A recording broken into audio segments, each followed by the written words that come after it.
estaba estudiando mi postdoctorado en UCLA, y el profesor con el que yo trabajaba, un mexicanólogo, me decía, oye, ¿por qué no juntas los chistes políticos? Y yo decía, pues, ¿quién va a juntar chistes políticos? Total, que al final de cuentas los junté, los incluí en ese libro sobre Echeverría, que era la tesis del postdoctorado, y es la primera vez que meto un apéndice de chistes políticos en un libro. Era mi primer libro. Pero ya me atoré. Se me fue la onda. ¿En dónde andaba? Estás un poco... Ahí está. De lo ingenioso. En aquel entonces, la investigación la hice, la mayor parte nació en México, y el libro lo escribí entre una estancia muy larga en la frontera, porque viví 20 años en la frontera, pero básicamente casi todos los chistes y la información del libro salen de investigación en la Ciudad de México. ¿Representa eso el chiste político que hay en todo el país? ¿Quién sabe? Porque los chistes me los iba encontrando de repente, ¿no? Representa el estrato social del cual yo estudiaba los chistes. Por ejemplo, en alguna ocasión decidí tratar de correlacionar chistes con condición económica. Difícil, porque a partir de Echeverría, de 73 para acá, la crisis no ha acabado. Y entonces prácticamente casi todos los chistes que yo tengo cubiertos, aunque aquí hay chistes desde la colonia, pero casi todos los chistes, o la parte mayor de los chistes, es en condiciones de crisis económica. Lo único que puedo entender es que el chiste va cambiando el lenguaje. El chiste se vuelve cada vez más grosero, el chiste se vuelve cada vez más agresivo, ¿no? El primer chiste de Fox: llega una hija a una discoteca y ya estaba el cadenero. Ya ven, son los personajes bien democráticos, ¿no? Los cadeneros. Y llega la chava ahí y le dice el cadenero: tú no entras. Y dice ella: ¿por qué no? Porque no quiero. Y le dice la chava: usted no sabe quién es mi papá. Dice: ni tú tampoco. Es el primer chiste de Fox, fíjense nada más. Y después a Marta Sagún le decían la dálmata. ¿Saben por qué? Por una perra manchada. Con chistes durísimos, ¿no? Cuando uno se encontraba otros chistes, por ejemplo, cuando López Portillo, uno de los primeros chistes es que le decían el tractor, porque vino a sustituir al güey. Es un chiste ligero, no es un chiste hasta amable, ¿no? Que hablaría bien de López Portillo.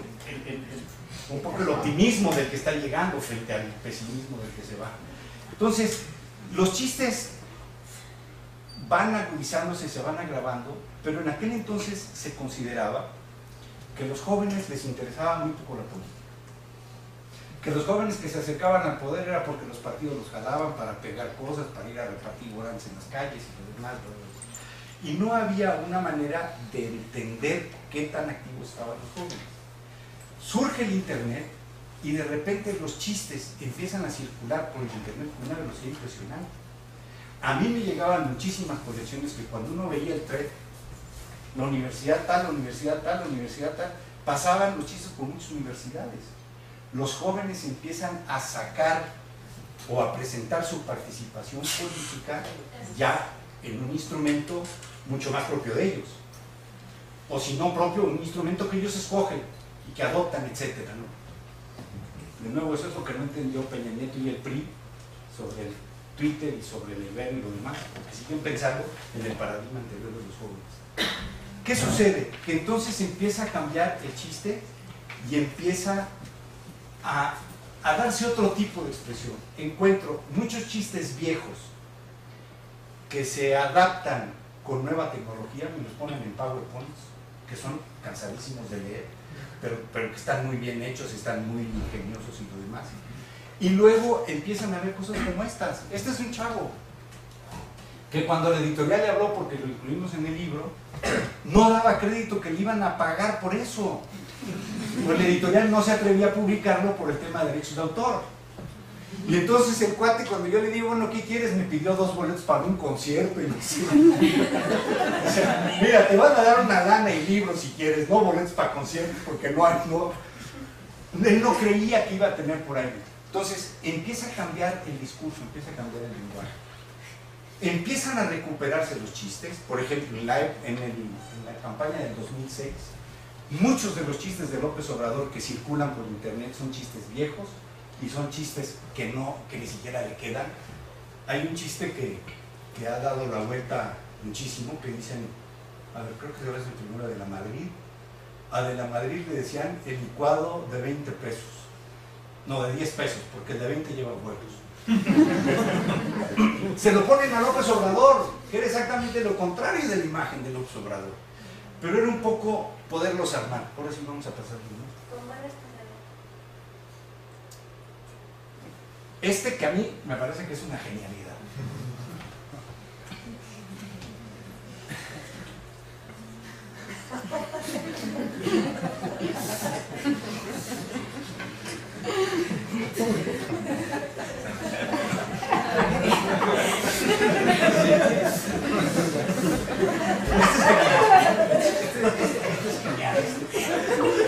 Ese se me hizo una canción,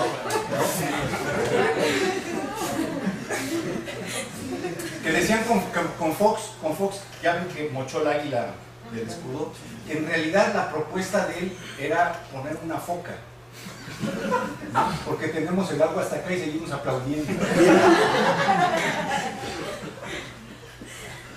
Esto lo hizo alguien que es genial, ¿no?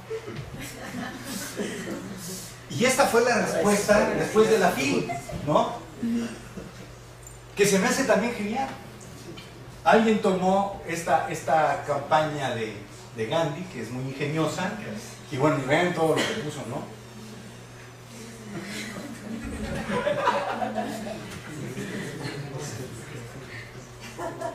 Este lo han adoptado mucho, me das pena, ¿no?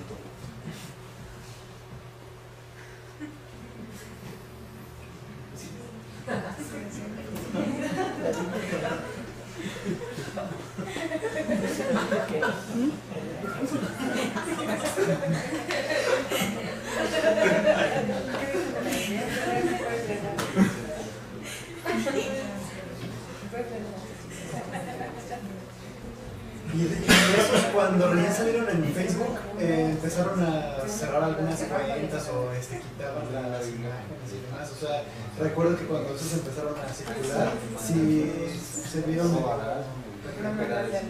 estos. Hay ahorita toda una discusión, ¿no? Sí. Sobre, yo me estoy aprendiendo cosas esto de Twitter, los bots o no sé qué cosa, ¿no?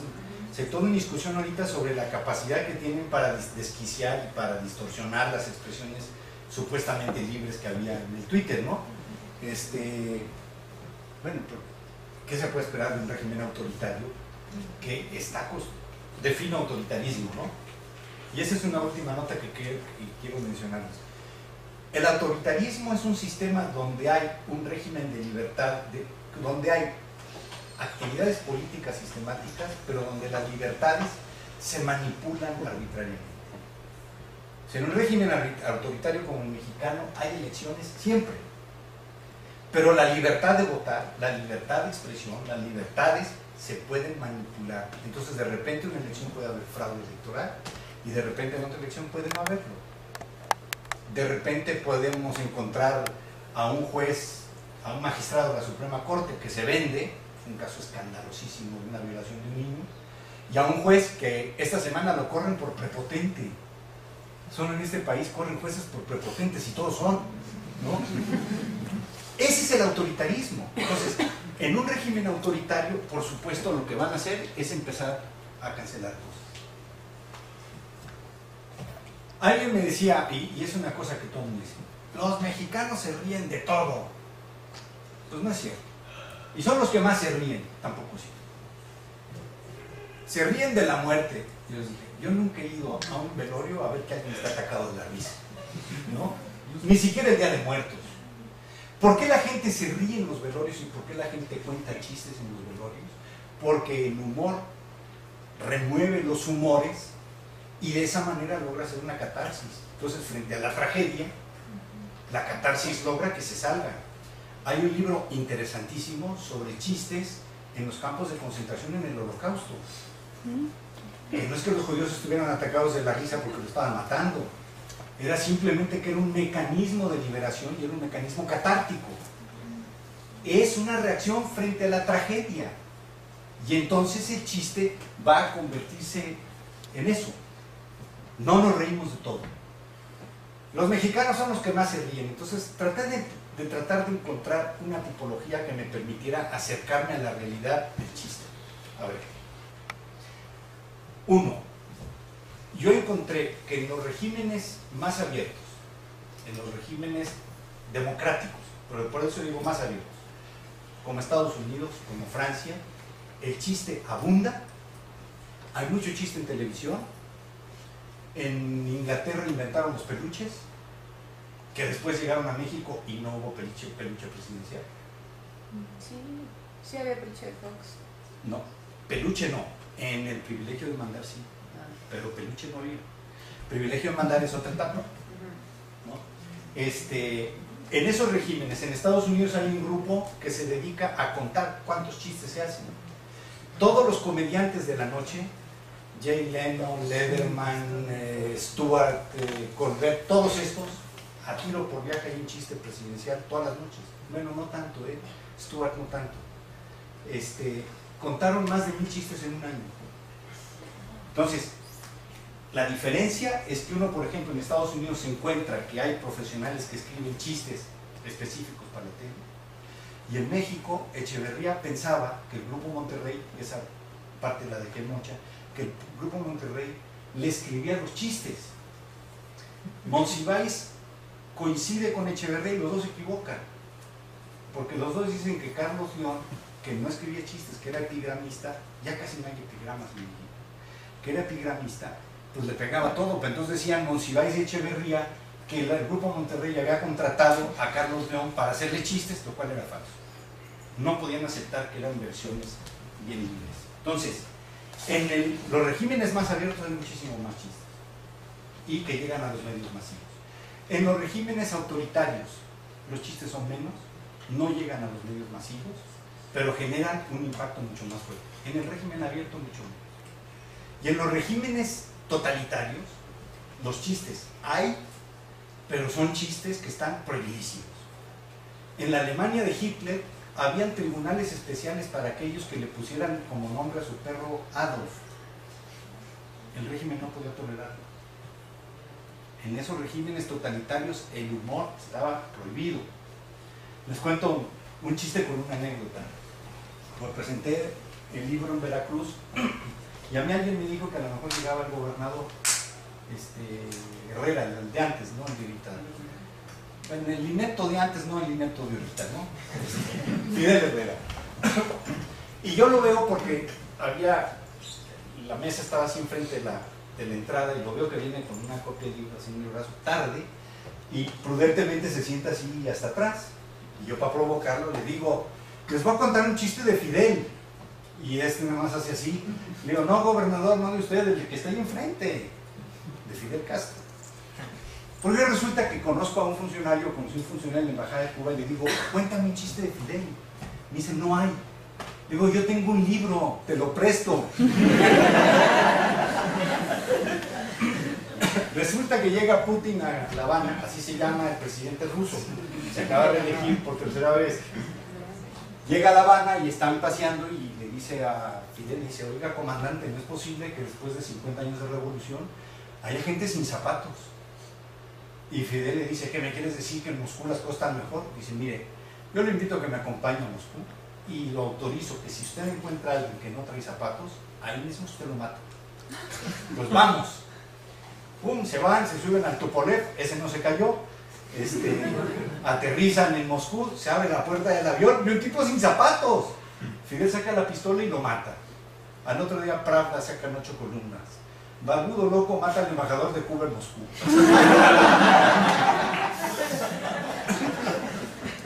El régimen autoritario es un régimen que permite mucho menos el humor, mucho menos la libertad. ¿Déjenme ver si hay otra imagen? No, esta ya no. Les voy a contar ahora 2 chistes. No, eso era de una revista. Sí, pero si era broma. Ah, no, sí, ese chiste.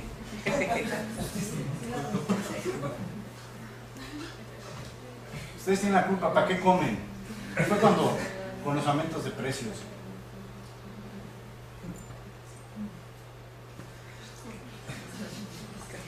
¿Ya? Les voy a contar 2 chistes. Pero eso tengo que escribirlo. ¿Cómo le hago así nomás y ya sepan ustedes? No, mejor la apagamos, ¿no?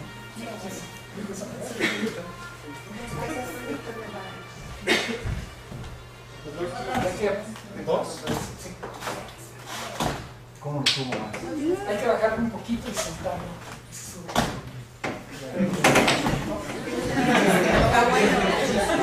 Yo soy politólogo.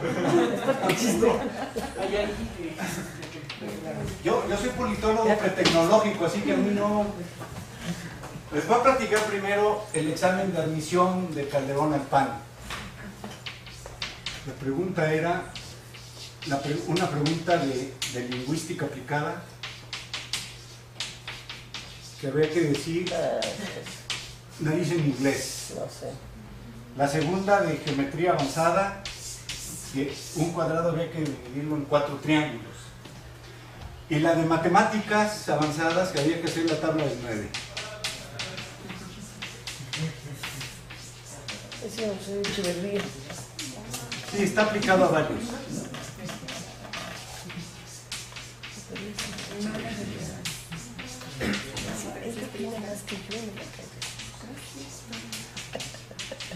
Bueno, Carl Deutsch es el estructuralista que les decía al principio, el que midió la velocidad de la comunicación en una sociedad. Le toca, lo ve Calderón y dice, chisma, ¿no? Este examen lo hago Santiago Krill, porque él quiere ser presidente y lo quiere reventar. Y está dificilísimo, ¿no? Yo, ¿quién sabe inglés, geometría? Estas cosas no las aprende uno en ningún lado, ¿no? Pues a final de cuentas, nuestro sistema educativo, estamos ya en último lugar de PISA, ¿no? En la OCDE. Total que se está poniendo, porque era un examen contra reloj, y entonces empieza a poner nervioso porque no puede nada, y dice, bueno, mira, yo seré honesto una vez en mi vida, ¿no? Yo no sé inglés, pues yo le pongo que no sé inglés y se acabó, ¿no? La segunda, dice, geometría, ¿quién estudió geometría? Yo no me la sé, la tacho, dice, se acabó. Y llega a matemáticas avanzadas, ya está nerviosísimo. Dice, a ver, regla 1 para los exámenes, ¿cuál es? Primero las fáciles para bajarle al estrés, ¿no? Esta está fácil, 9 por 1, 9. Dice, esta está fácil, 9 por 1, 9 y le pongo el 0. En ese momento ya estaba histérico el cuate. Regla número 2 en los exámenes para bajar el estrés. Cuenta cuántas te faltan. 2, 3, 4. Y tercera regla, siempre hay que checar las cosas, ¿no? 1, 2.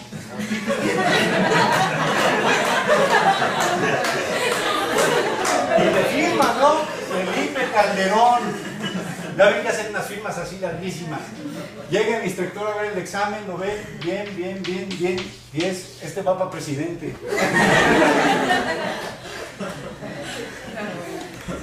Y el otro, como ya reconocieron más o menos que estamos en crisis, ya el peso ya se siguió cayendo, ya está más de 14, se seguirá cayendo, no se preocupen. Se va a Washington, a una de estas tantas giras, se lleva nada más 6 colaboradores, y como ya no alcanzaban los viáticos, se fueron a comer a McDonald's. Y bueno, comen en McDonald's y le dice el presidente al secretario de Hacienda, MIT se llama, se dice MIT, Meade, ¿no? MIT, le dice MIT. Le dice, bueno, secretario, por favor, cheque usted la cuenta cuánto nos toca. Y dice, a ver, señor presidente, son 28 y somos 7. Está fácil, señor presidente. 8 entre 7 es a 1, sobra 1, bajo el 2, 21 entre 7 es a 3. $13 por cabeza, señor presidente. Y Calderón lo ve y dice, no puede ser, está rarísima esa cuenta. Entonces le dice a Ferrari, así se llama el secretario de Economía, no es coches.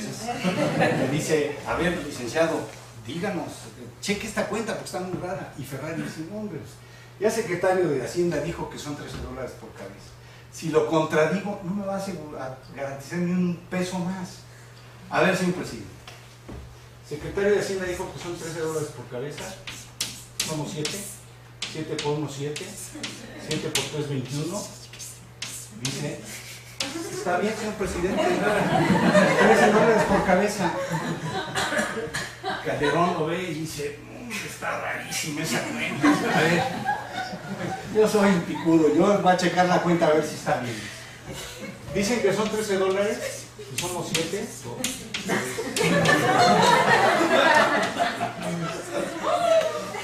Dice 3, 6, 9, 12, 15, 18, 21, 22, 23. Está bien, pongan su parte. Hasta acá no sé si tengan alguna pregunta, comentario, chiste de Calderón o algo. Antes que nada, gracias.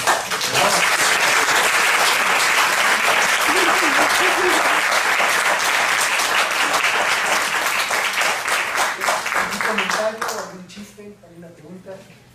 No sé si sabías que a López Portillo le dieron el premio Nobel de física. Le dieron 3. Yo sabía de una. Le dieron el peso de física porque el peso lo puso a flotar y luego lo hundió. Luego le dieron el de química porque el peso lo hizo mierda. Y luego le dieron el de biología porque convirtió al hombre en perro. Ese chiste se lo hicieron antes a Tito en Yugoslavia. Es lo que les decía, que son chistes que se van recuperando, ¿no? O sea, el premio Nobel, ¿a quién se lo... También se lo hicieron a Echeverría, también más. ¿Algún otro comentario? Sí, este como cerco que había en los medios de comunicación, bueno, no sé si estoy de acuerdo conmigo, termina con Fox, ¿no? Fox traía 2 cartas, una era su reforma migratoria con Estados Unidos que se le viene abajo por lo de las Torres Gemelas, y la otra era la libertad de expresión. Entonces viene como esta suerte de libertinaje en los medios de comunicación y salen los peluches. Fox tiene presencia en el programa de Eugenio Derbez con su intelectual ese que le dice cállese a Fox, la personaje Martita, y bueno, todo. Ajá, el Wiri también se lo surte durísimo. Y era por eso, ¿no? De que no, ahora sí, libertad de expresión. Entonces ya como que a partir de Fox ya no existe. Con Calderón como que regresa un poco. Pero no sé si sea propiamente represión, porque según entiendo los peluches dejaron de salir porque ya les daba hueva hacerlo. O sea, como que ya se ven cansados de hacer chistes. No, la versión de Flota, que Flota es el que los hizo y Flota era el guionista. Flota dice que ellos dejaron los peluches porque la estación de televisión empezó a jugar políticamente con los peluches. Y ellos no estaban de acuerdo. Entonces, por ejemplo, si Salinas quería golpear a alguien, háganle su peluche. Y si tal, háganle su peluche. Llegó al nivel que cuando se iban a enseñar con Germán de esa se fue a la Dirección de Derechos de Autor y registró su perfil como derechos de autor. Y entonces no le pudieron hacer su peluche. Esa es la versión de Flota, que era el guionista, ¿no? Yo matizaría un poco lo de Fox. A ver, el día que a Martita le hicieron una caricatura en el Independiente que no le gustó, hicieron correr al caricaturista. El día que Fox no le gustó que Gutiérrez Ribó jugara con el peje, le quitó el programa y lo hundió.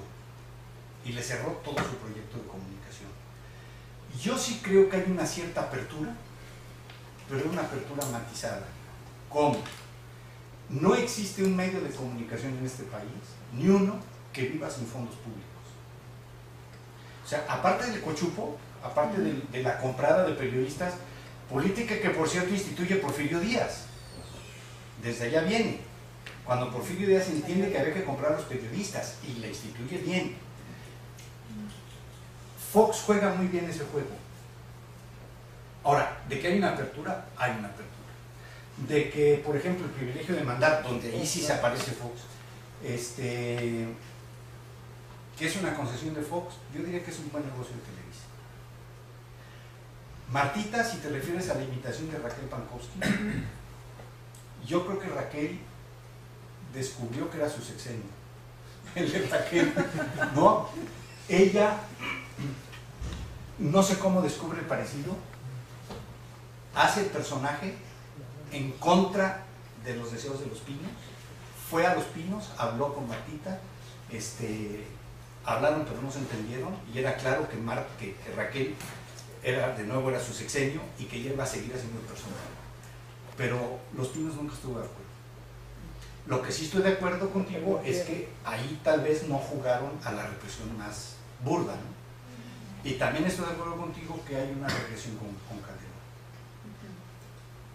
Hay una anécdota que un día contaron los caricaturistas de La Jornada, porque en la época, en los 80s, La Jornada, que era un periódico todavía más radical que ahorita, tenía un sindicato fuerte y lo demás, le pegaban mucho a Salinas. El Fisgón es el que apoda a Salinas como Salinas Recortari, porque hacen un primer programa de recorte de gasto público, y le hace una caricatura donde le ponen unas tijeras así grandísimas como si fueran orejas. Ojo, el tema del físico para Salinas era muy fuerte, ¿eh? Sí. Dicen que Salinas le decían el químico, porque no tiene nada de físico. Y le molestaba mucho Salinas. Salinas usaba unos zapatos con Eso lo podemos usar en la computadora. ¿no? Y cuando llegaban los secretarios a las fotos, los secretarios se tenían que hacer así para no parecer más altos. O sea, le molestaba. Y el Fisgón a lo mejor se le ocurrió. El caso es que ya para la sucesión presidencial, Salinas intenta el acercamiento. Al Fisgón lo invitan a una cena a la cual se niega a ir. Lo invita a la directora del periódico. Manda el cartón como regalo. Imagínate, ¿no? O sea, te invitan a cenar para hacer las paces y se las rayas otra vez, pero haces el Fisgón. Y después la gente de Salinas se les acerca a todos ellos y les dice que qué quieren. Entonces uno dice que quiere un teléfono, en aquel entonces era una bronca conseguir teléfonos, otro quiere una moto, otro, y cada uno pide cosas así extravagantes. Al día después de la elección aparecieron los regalos en las casas de todos. Una moto de este tamaño, un teléfono de este tamaño, ¿no? Ya la guerra estaba declarada. Aquellas épocas del PRI eran mucho más duras, pero sí creo que con Calderón tenemos una regresión. Otra pregunta. Usted lo que analiza es el fenómeno del chiste como tal, pero ¿qué hay de las consecuencias? Es decir, cuando fue lo de la FIL, no pasó una hora en que ya internet estaba lleno de chistes de los burros que puede ser Peña Nieto. A mí me parece que el chiste minimiza la gravedad del asunto. Es decir, deberíamos estar asustadísimos, alarmados y muy enojados de que un analfabeta funcional pueda ser el próximo presidente, y lo que hacemos son chistes. Entonces, la pregunta otra vez, usted analiza el fenómeno chiste, pero ¿qué hay de las consecuencias? No, el chiste no es, a ver, el chiste es un mecanismo de corrección, no es revolucionario. El chiste lo que hace es decirle a los políticos lo que le molesta a la gente. O sea, a la gente le molesta eso, que un analfabeta funcional sea presidente de la República. Le molesta a la gente. Por eso los chistes. Y hasta ahí. Porque tú no tienes ninguna garantía de que el político efectivamente escuche el chiste o te haga caso de lo que vaya a hacer del chiste. Consecuencias. No sé. Les voy a contar una anécdota. Un día presenté un libro en el Ibero